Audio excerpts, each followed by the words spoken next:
Welcome to the program, Global Weekly News, serial number 78. First, we are going to Tanzania. 28th Annual General Meeting of Peasants of Tanzania in Africa. 1,500 delegates representing more than 3 lakh peasants of Tanzania was held on December 12 to 15. This farmers organization, formed in 1983, received greetings from fraternal organizations from all over the world. The movement, which is also commemorating its 30th anniversary, fights for the dignity and unity of the peasantry in Tanzania in the face of neoliberalism. The Speaker of Parliament attended the meeting, but Department of Agriculture did not send anyone to come and listen to the grievances of farmers. The chairperson opened the session and insisted that the biggest potential enemy of the movement is disunity. The representative of the landless rural workers movement of Brazil, in his greeting message, encouraged the organization to continue the struggle for advancing peasants economically, politically, and socially. Tanzania Farmers Organization was invited to participate in the Brazil movement's 40th anniversary in July 2024. Representatives from the Tanzanian Biotech Products Limited, a biotech manufacturing company having significant partnerships with Cuba, also greeted the delegates. Tanzania government was following progressive measures since 1976. But unfortunately, this people-centric project for socialism and self-reliance was abandoned in the early 90s in favor of a neoliberal path. The infrastructure to support the peasantry withered away under austerity measures, and the state consistently withdrew from supporting farmers' production, which had earlier been seen in the way of dedicated markets, financing and loans, and other means. Instead, there was an unscientific belief in the free market as the solution for all problems.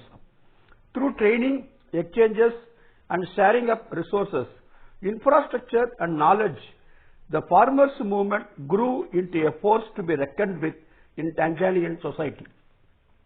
Delegates raised a key problem that markets set up by the peasants were being confiscated by the government. Similarly, there are increased incidents of land grabs by so-called private real estates, private investors, and also by the state itself, which seeks to expand nature reserves for tourism at the expense of the peasants. Comrades, next we are going to see December 11, International Mountain Day. United Nations decided to celebrate December 11 every year as International Mountain Day to sensitize the people about the importance of the mountains and to ensure sustainable development in the mountains. UN took this decision in December 2002. Restoring mountain ecosystems is a theme for World Mountain Day this year. Restoring mountain ecosystems. Why should mountains be celebrated? Because they are part of the evolutionary process of this planet and the larger ecosystem. With the ruining of mountains at the current pace, even the plains will not be able to survive. Awareness needs to be built that copy-paste models of plains cannot be adopted in the mountains. They are not just ecologically different, and also the fragility in the mountains is high. The dreams of people living in plain areas cannot be implemented in the mountains. We can't have 6-way or 8-way expressway in the mountains. Mountains are home to 15% of the world's population and host about half of the world's biodiversity hotspots. Fresh water is provided daily to half the population, and the water flowing from the mountains sustains agriculture. Biodiversity loss is another major issue in the mountains. Up to 84% of endemic mountain species are at risk of extinction, according to the Intergovernmental Panel on Climate Change, IPCC. Is it possible to restore the ecosystem in the Indian Himalayan region? Indian Himalayan region spans about 2,500 kilometers in length, and the entire Himalayan region is also considered the third pole, owing to the large reserves of ice next to the North Pole and the South Pole. The Indian Himalayan region has seen phenomenal changes over the last few decades, and these changes have further worsened the ecosystems. Though the Himalayas have seen various migrations over the last 4,000 years, the colonial period has had the highest impact, had the largest impact on the region.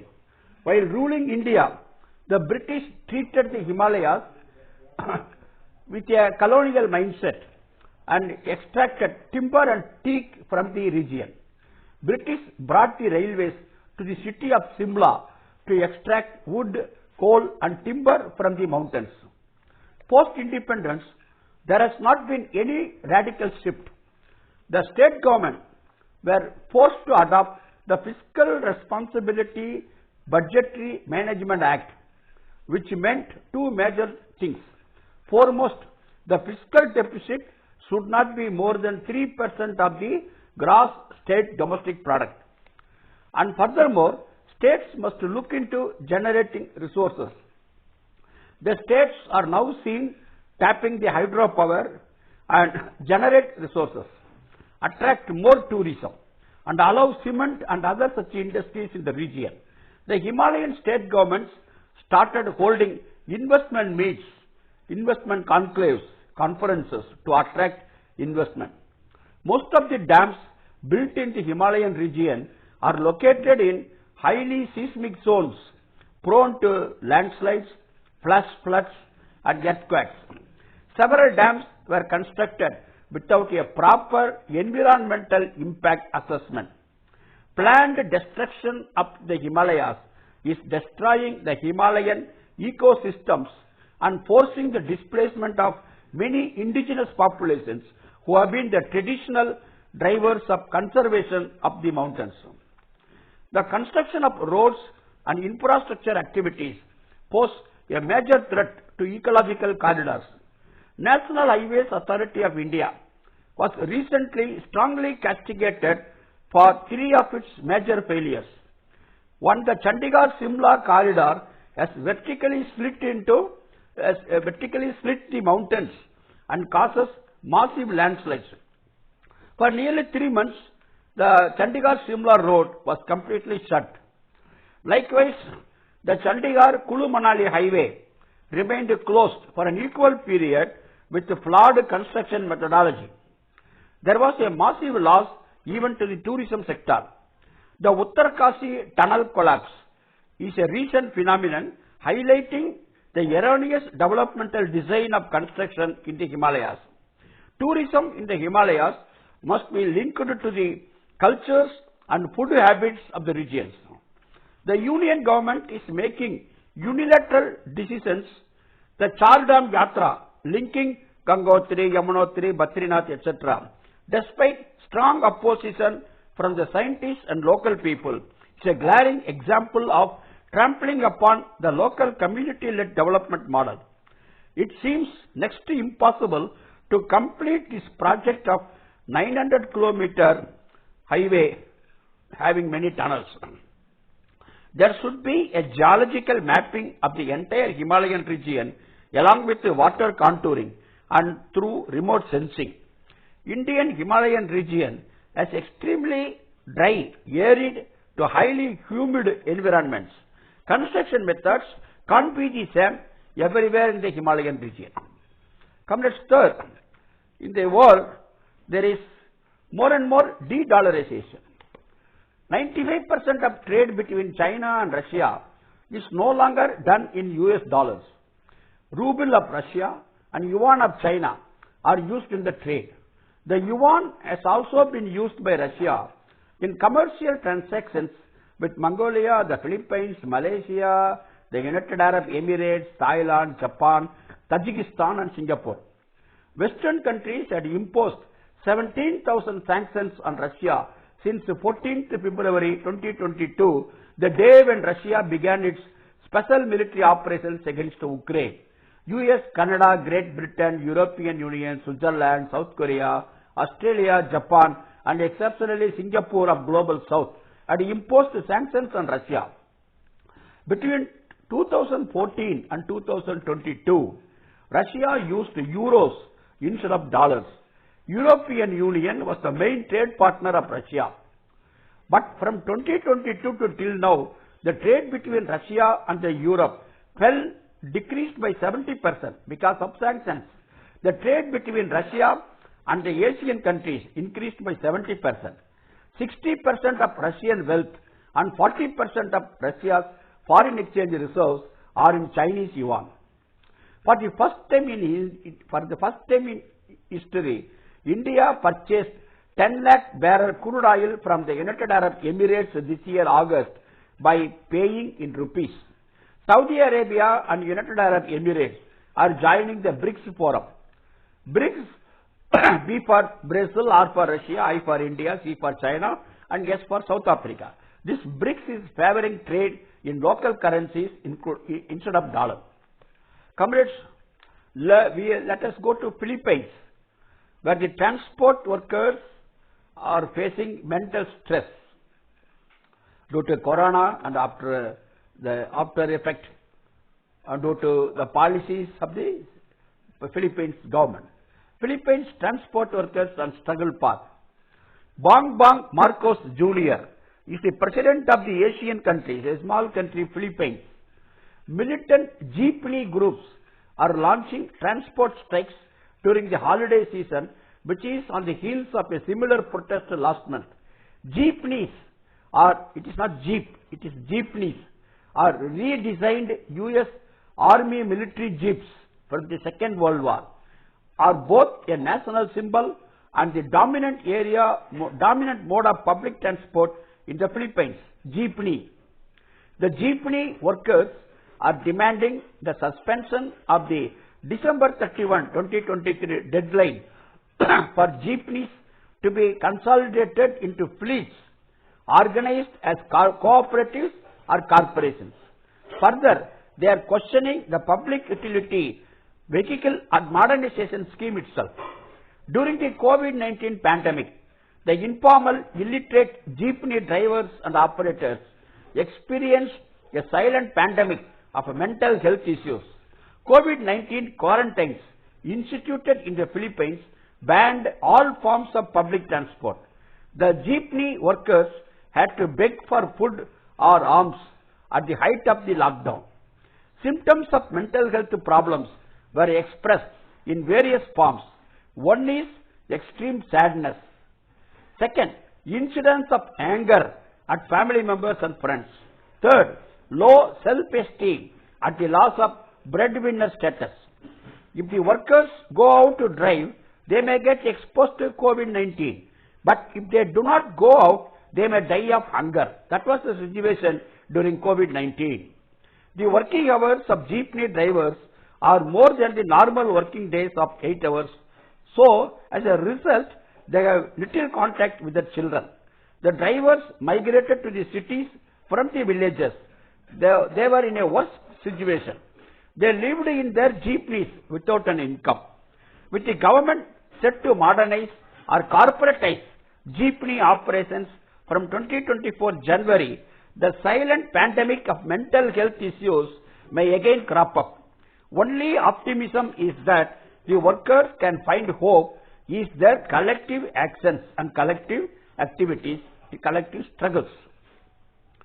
Comrades, Israel war has exceeded almost 2 months. It is nearing 3 months. Since 7th October, Israel has been launching a brutal, barbaric war on Gaza. About 20,000 Palestinians, mostly women and children, have died in the war. Among those killed are the doctors, health workers, teachers, media personnel, and even UN staff. USA is actively supporting Israel's genocide. US has been giving funds and weapons to Israel. US has used its veto power in the UN Security Council, preventing passing resolutions on ceasefire. There have been growing protests against Israeli genocide in many cities of USA, including New York, Manhattan, Chicago, etc. When US invaded Vietnam for 30 years in the past, protesters in US raised the slogan, "Hands up Vietnam." Now, many university students, automobile workers, health workers, etc. are on protests in US against Israel genocide. 1, 2, 3, 4, 1, 2, 3, 4, no occupation. 5, 6, 7, 8, 5, 6, 7, 8. Israel is a terror state. We are all Palestinians. Victory of Palestine is our victory. Such are the slogans raised in mass protests all over US. One of the leaders had stated, "Injury to one, injury to all." Our taxes in dollars go to Israel as arms and weapons. Our tax money is used for Israel's genocide. US workers shall not load or unload weapons in the ships meant for Israel. Such direct solidarity action is more than 1,000 resolutions. Comrades, lastly we are going to see Memoir of Prabir Purkayastha. On 14th September, journalists, writers, activists and students gathered at the Press Club of India for a panel discussion on the Memoir of Prabir Purkayastha, a veteran activist and the founder and editor-in-chief of NewsClick. This is in Delhi. In August 1975, 3 months into the declaration of a period of emergency across India, Purkayastha was abducted from the campus of Jawaharlal Nehru University and imprisoned under the Maintenance of Internal Security Act, shortly known as MISA.